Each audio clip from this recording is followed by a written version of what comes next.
Welcome, everybody. We are the Dice Stormers, and we are here to give another kind of a DM's tips event, a podcast. Yeah. Podcast, and of course, we're live. We're in the same room. These real, they're not digital. These are. It is so good. We What? put out the real?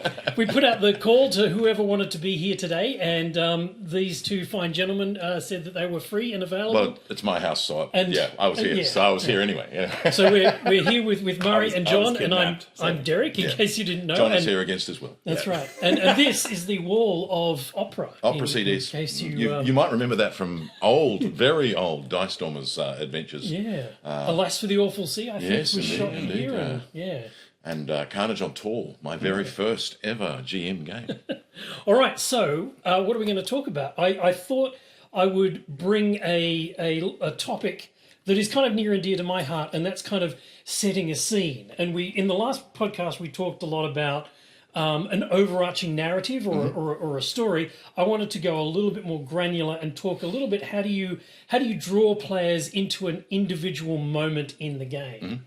And my favorite technique, and I've talked about this in some of my other DM tips videos, is to insert a little innocuous thing in front of the players, and that just sort of does it for me. And I've done it like there's a boot on the ground, and you pick it up, and if it's a horror game, the foot is still in it. But things like that.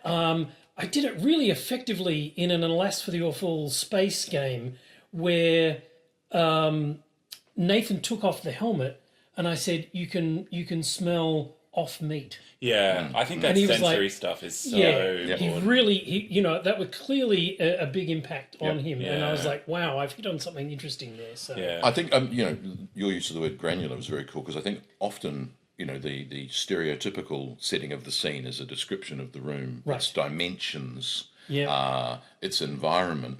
And one of the weird things about, the stereotypical description of the room is that the monster in the room is last. Whereas if you went through a door, you're not going to look at how high the room is and what's on the walls. You're going to see the monster first. If the monster's hidden, no problem. But if it's not, you're like, I would have seen that first. And then the issue becomes, how do I now describe to you that it's a 20-foot by 20-foot room and that there's lichen on the walls? That's kind of irrelevant to the fact that, there's also a monster that's trying to kill you in the middle. So you're like, when do I bring that up? Oh, the lichen. Why are you talking about lichen? Which is the opposite of your seed for the boot. You're like, there's a boot on the floor. I don't care about the boot. I'm caring about the orc trying to kill me. Exactly. And so that setting the scene is really useful when it's like innocuous. It's a room with nothing else in it, but it sets that tone. So I have been playing The Sunless Citadel with my 12-year-old daughter, who is absolutely having a ball. But there's the bit where you find the white dragon on the first level of the thing, and the description of the room is very detailed. But the dragon, like you say, is hidden behind a desk or behind overturned furniture, and it's sort of got its nest in there, and so you don't see it when you come into the room, but you do see all of these like sheer lines of frost and ice along the walls because the dragon has been kind of trapped in there and is been attacking the people that's been its captors. So I thought that was interesting. So yes, you do have the boot in the fact that there's lines of frost everywhere, but the big bad isn't in there. But I think like touching on what you're saying, it reminded me of a Cthulhu game. I think I did Madness Within ages ago, and one of the things I did was I used the change of seawater in liquid. So if you were drinking something, you would be drinking, and then it would taste like seawater. And as soon as you knew that there was a taste of seawater, you knew what was coming next, because it would be a new change of scene. Something terrible would happen. Oh, it's a foreshadowing. It's a foreshadowing, and I think that then you'd let the players do the heavy lifting, because you taste, your mouth is salty, and suddenly they're going, oh, we know something's coming, and so letting the players let their imaginations be the ones that create the situation for you. All you need to do is a couple of key words. So like a smell, a sound, a scratching sound. Suddenly everyone goes, oh, I know what a scratching sound is. I know because I've just experienced that. Or we've had that a lot with herbivores eating meat. Yes. When you have a Yes. when you have a deer eating a rabbit carcass, or which is again Gone Hunting. You did it, and it was like, whoa, that is wow. messed up. And then you did it again most recently in the forgotten completely that. I got it. I got it from somewhere. And the I quite like this tactile. I can't do that with a computer screen. And so that idea that I know that immediately resonates with us as a group, and I think again knowing the players and knowing what resonates with them and bringing up a thing that's going to go and also again most recently in the Vozrozdenia, that swirling sky that was black, that was blue just a minute before, really resonated with everyone in the moment. So it wasn't something that I had planned as a description of setting a scene to be the thing. I said it and people went, oh, and you're like, oh. So do this paying again. attention, that swirling circles. Oh my God, mesmerizing. Yeah. So all of that. You're really good at that. You're probably the best out of all of us to kind of read a situation and then incorporate it sort of in live time to you. Well, I was talking to John the other day about the fact that in that when we were on Grunard Island and you were backing away. Yes. And I'm like, are you backing away? Like, you sure? Yes, I am. I'm like, okay. And then it was like the tripping over. I sort of could have, when you said, are you sure? I could have warning bell started to go off. I could have retreated at that point and gone, no, I don't actually. I think whenever a GM or a keeper says, are you sure? you're like, going to do that. Oh, wait, yeah. But I knew something more interesting was going to happen. It was such an escalation of interesting. Yeah. And then, and again, the sheep-like shape popping was something that really resonated, and you're like, oh, that resonated. And so I think it's that being aware of the environment at the table and not being set with, but let me get through, in the box text, the whole stereotype, let me get through my box text. Right. And sometimes when you're reading a pre-made adventure, absolutely, you need to read the box text. But I think when you don't have your box text, you can move with the group and go, oh, that struck you. Okay, fine. And that can really help you set the scene, although you have to be very flexible to be able to make the scene change because of that thing. Yeah. I've become, when I've been playing with my daughter, she doesn't kind of absorb the box text. So, but if I explain to her the description of the room in kind of my language, she gets it a lot better. Yeah. So I found myself ditching the box text, which is fine because I know that adventure so well. I love that you the botched text. and that she kind of keys into the. And I mean that's something else is that obviously the language. If you've got a range of players or different styles of players, you may in fact describe the same room differently to two different people. And I think that's one of the great things about Cthulhu. Especially when you've made the players make lots of constitution rolls. So they've had their own nightmare, which I use a lot.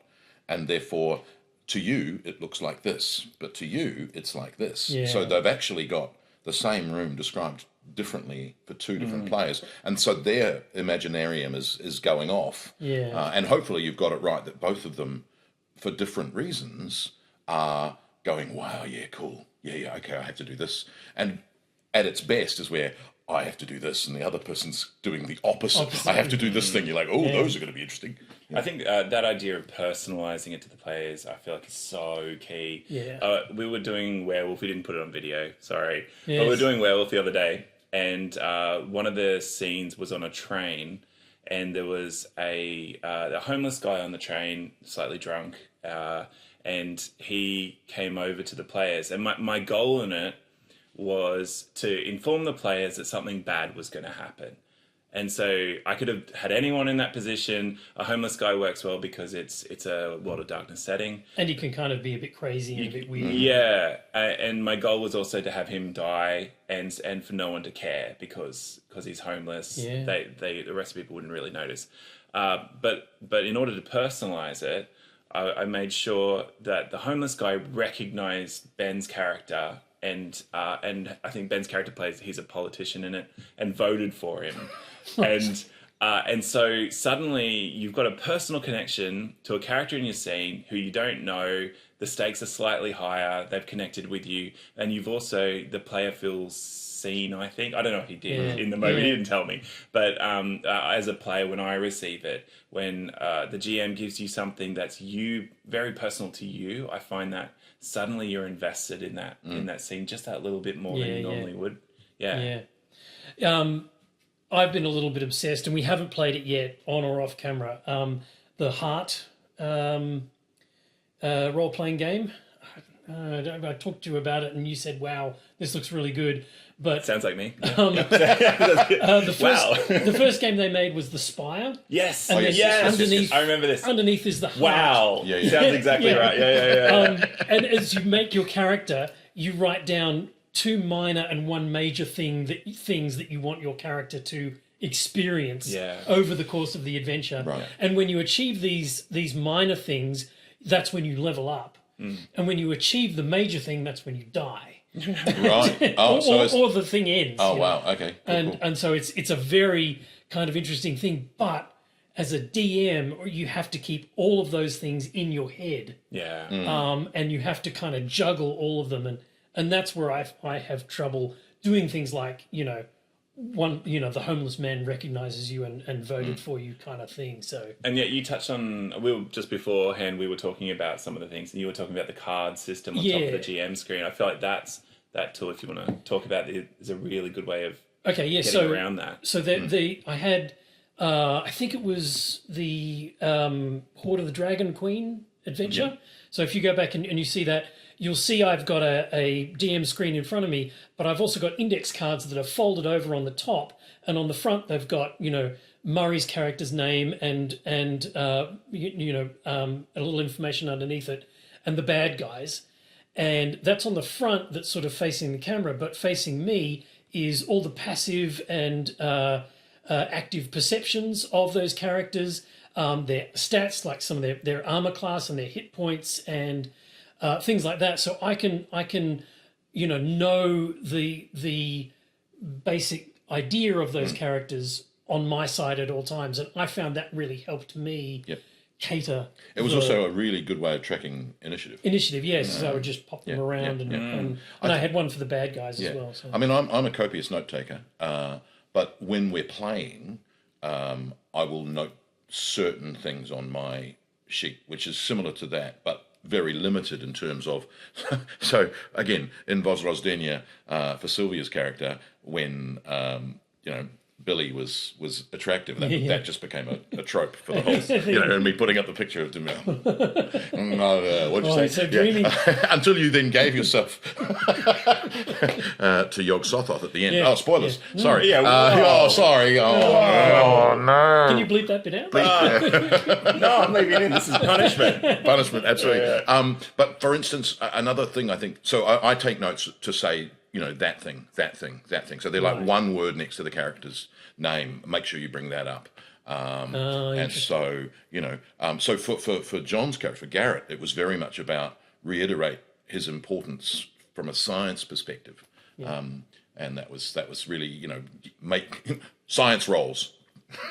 Exclamation point. And I find also one of the things that helps me set scenes, which is kind of hit or miss, but mostly hit, I think, is if I find a video of useful. So in the Vos Rosdenia, I did the sandstorm. Just a little video of here's a sandstorm. Oh wow, that's really scary. Yeah. And in the Cthulhu Monks one on Lindisfarne, I found that amazing fungus video of that. Oh yeah. And that was like Devils, that's right. That's right. And you're not cheating in the sense of like this is going to take over from my description. No, this enhances the scene. Yeah. I think that's the difference. Is you could just put a video on and go, here's a werewolf, or this is a horror character. See, look how scary it is. Or you could go, this is kind of what you see, and then you go on to describe. Yeah. So you're trying to make it hit home, not do the heavy lifting. No, and I think that visuals in a way and sounds can really enhance that in the sense of this sets the scene, but then you leave it alone and you let the imagination of the player show what they're doing. And obviously with those, these are little fungi that are this big, and mine became human devouring, so they kind of have to evolve into the adventure. Again, spoilers. But you start the seed. You sow the seed like that. Yeah. And even from getting off topic, even seeing one of those in your feed can be like, oh, that'll make a great adventure. Yeah. I'll build the whole adventure around a 35-second video you saw. That's going to be the thing. I mean, some of the things, whether it be the zombie fungi that controls wasps, or the what's the creeping one that's got intelligence? Hamsters. Yes, the creeping hamsters, definitely. The yellow, the yellow animal. ooze, That. I mean, those Slime are mold. slime mold. Those are I was close. absolutely adventure seeds, really. Yeah. And you just have to show someone some of those things, and that will creep certain people out. Just that image. Like, I think the original Monster Manual. I've only just got my 2024 edition one, but that one I think has less text for description. In the first Monster Manual, every description you could go, I could build an adventure around this. The Myconids and the robot ones. What are they? Modrons. Every time I turned a page. Oh, nice one. Nice. It seemed like I could build a new adventure out of it. So yeah. Can I ask something that may be a controversial question? Yes. Okay. When you are playing a game that it's a very map heavy game, maybe miniatures involved. Yep. Do you find that say the players walk in through a door into another room and you move your miniatures into the room? Do you think that enhances the setting of the scene in that moment, or do you think that it can hinder because it's a two-dimensional piece of cardboard or whatever with painted minis on it that don't necessarily, show? I think it can go both ways. I think in their best sense, they are avatars and you are in that moment. Yeah. I tried to do one where I used the Dwarven Forge dungeon that I got. Is that a three-dimensional one? And then you went through a portal and you saw a group of players. And I killed myself, I think. Well, did you? You rolled a barrel of gunpowder through the portal and blew up the players who were playing. And I do it again. And so for me, that was a sort of a thing of, it's not miniatures on a board. It actually represents the storytelling arc that you were trying to speak to. Yeah. Whereas I think it can become very functional, minis on map. Well, it shows you the limitations of the space you're in straight away. Yes. The room is and 10 marching feet order by whatever. Marching orders are really useful on maps because like you're second from the end, so it really gives you an orientation. And I think when it becomes the position on the map is the be all and end all, and there's been criticisms of 4th edition D&D for having such a rigid grid system and such a rigid mapping requirement. And I love minis. Garage full of them behind me. But I think over time I've evolved more into describing, even complex combat is more involving the imagination of the player and all of us. So I in a way, sort of like the theatre of the mind narrative approach to combat, even when you're supposed to have minis, is fine. Because I think it can really shore up a GM who's not super strong at describing, because you're not going to run into the problem of, I didn't know there was a hole in the middle of the floor.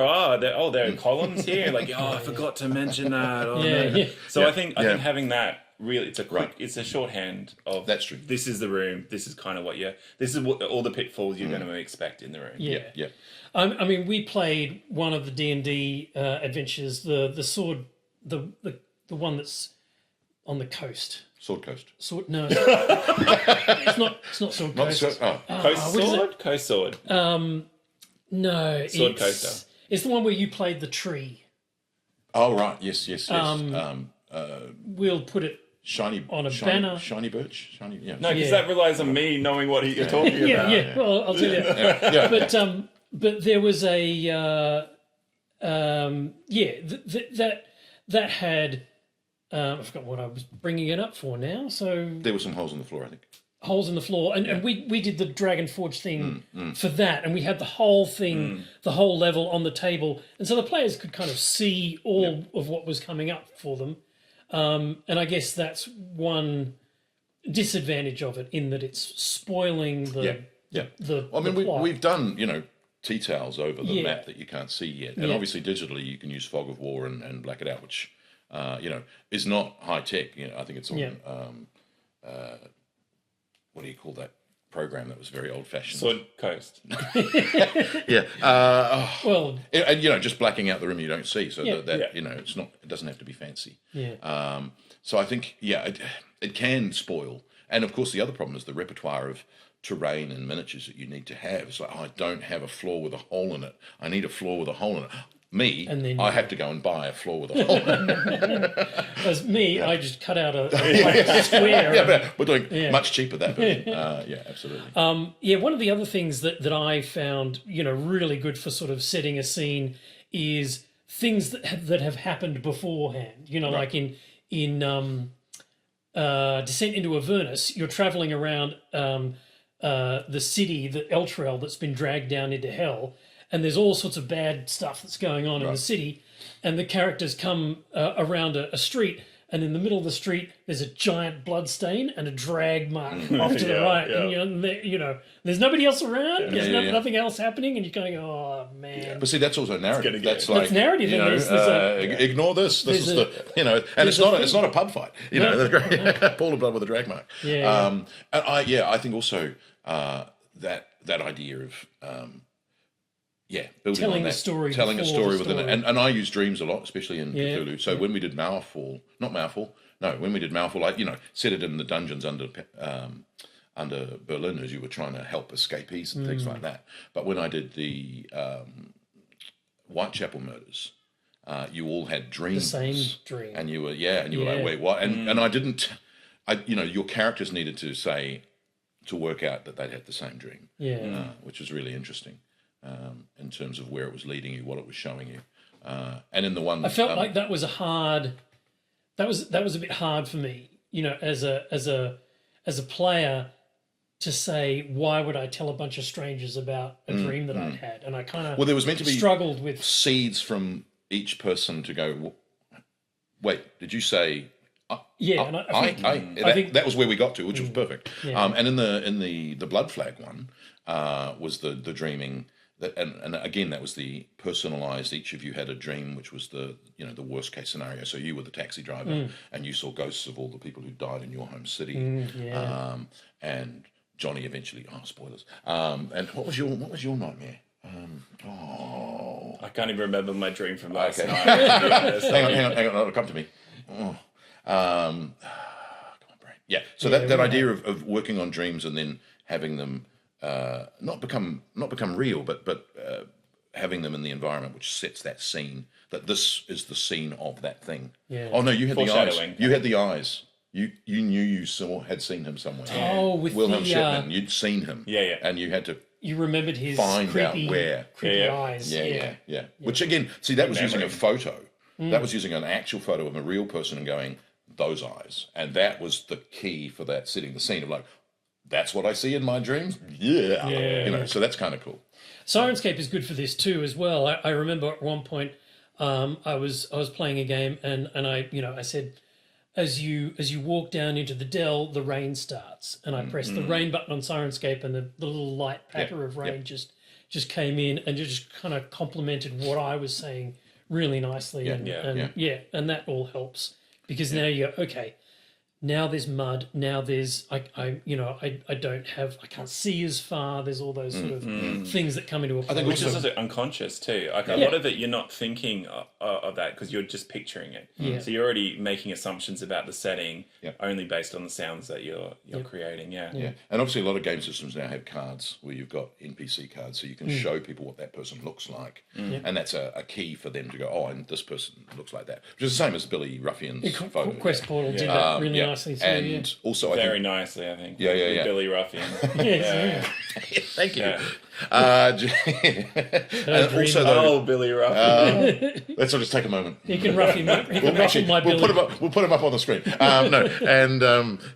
The other one is so. For instance, in the World War II one with the blood flag was like scenes of bombed out Munich. This is what it looks like. This is the detritus you're walking through. Well, that's the advantage of a historical setting too, and Call of Cthulhu and things that are set in the real world have oodles of real world things that we can draw upon. So yeah, I think it's interesting because when you don't have that, so when we did the Tribe 8, and you just describe, it's all about, and that the thing that I loved most about Tribe 8 was your magic is your own. What does it look like? What does it do? So you have to, as a player, even if you're an inexperienced player, going, it looks like this. And this is, and this is what I tap into. Oh, yeah, and I draw my, and you just grow and grow and grow with it because you're building it in your own imagination. I think that really helps. And you're setting your own scene, which is, I think, a really interesting, useful tool for the players. What does it look like for you? What does this room remind you of? Oh, it reminds me of blah blah blah blah. You're like, I didn't even need to set the scene. You did it for yourself. Well, that was one of the interesting things about Alas for the Awful Sea when we played it that first time in this very room. At one point, the DM turned to me and said, and I think this is a powered by the apocalypse kind of trope. At the end of the fight, so we started the fight, and she said, and we rolled a couple of dice, and she said, okay, at the end of the fight, you've suffered one wound, one guy's dead, and another guy has 2 wounds. Tell me how it happened. Yeah, I love and I was like, I think that's an improviser's dream. I think people who like fix things, that might scare them off. That's pretty. That's advanced kind of role playing. Yeah. I mean, I think I really liked about it. I think one of the characters is who connects to the beyond by putting their hand in the water. Yeah. That idea that you're on a ship, you're leaning over the side of the ship, and you're letting your hand drag in the water, which gives you information. Yeah. Even out there information is kind of like cool. And you played the monster, I think. You know way more about any of my stuff than I do. Yeah. So I think that we've I'm pretty sure I played the monster. Yeah. So I think there's that weird thing in the character creation is I've got a secret no one can know. And I think one of the things about Alas and that system is that it builds relationships between the characters as part of the character creation. Is who's the person you trust the most? Why? Well, we had this shared experience, and I think when we did the session 0 on that, talking through those. Rather than going, well, I have this experience with you, and you're like, what? I have no idea about what you're talking about. It's like, we've got this experience. This is how we know each other, and that's really a useful way of building, essentially setting the scene between those two characters who have this invented shared history that the other characters don't necessarily know about, and so you can actually weirdly in that game have secret looks with another player. And they know what your secret look is about. Which, even though it's an invented character secret look, it's quite cool. I'm conscious of time. We're wrapping up. I know I'm enjoying it. Yeah. But I am conscious that if we want to keep to 20 minutes time, I think we're. No, I think we can wrap it up there. That's great. Do we want to do a quick one tip for GMing? Yeah. Okay. Does anyone have one? I mean, I've got a really basic one, but if you guys have one, I'm sure it'll spark one. Mine would be that before, and I got this from Numenera, I think from you have a friend who I GM'd with, and she was fantastic.